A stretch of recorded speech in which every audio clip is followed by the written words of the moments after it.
Chers nous tous, vendredi 4 août.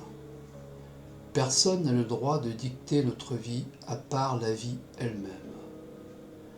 La déclaration selon laquelle personne n'a le droit de dicter notre vie, sauf la vie elle-même, a des implications philosophiques et spirituelles profondes.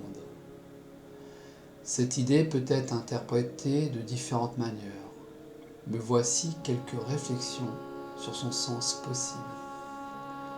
Autonomie et libre arbitre. D'un point de vue philosophique, cela met en avant le principe d'autonomie et de libre arbitre de l'individu. Cela signifie que chaque personne devrait avoir le droit de prendre ses propres décisions, de choisir son propre chemin et de vivre selon ses valeurs et ses convictions.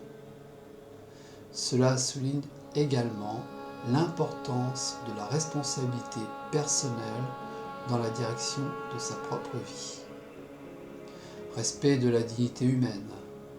Cette idée peut être associée au respect fondamental de la dignité humaine. Reconnaître que personne ne devrait dicter la vie d'une autre personne souligne l'importance de respecter l'intégrité et la valeur intrinsèque de chaque individu. La quête de sens et de connexion.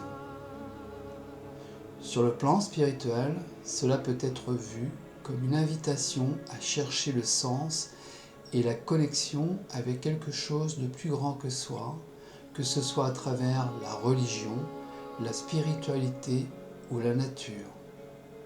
La vie elle-même est considérée comme une force puissante qui transcende les contrôles humains et cette reconnaissance peut mener à une quête de compréhension plus profonde de la vie et de son but. L'éveil à la réalité. D'un point de vue spirituel, cette notion peut aussi être liée à l'idée de réalisation de soi et d'éveil.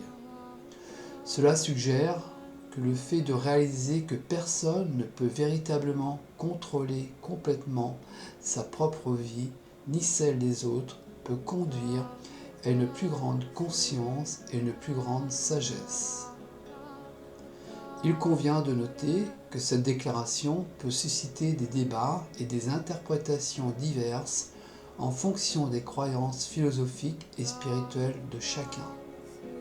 Chaque personne est libre de donner son propre sens à cette affirmation en fonction de son propre parcours de vie et de ses convictions personnelles.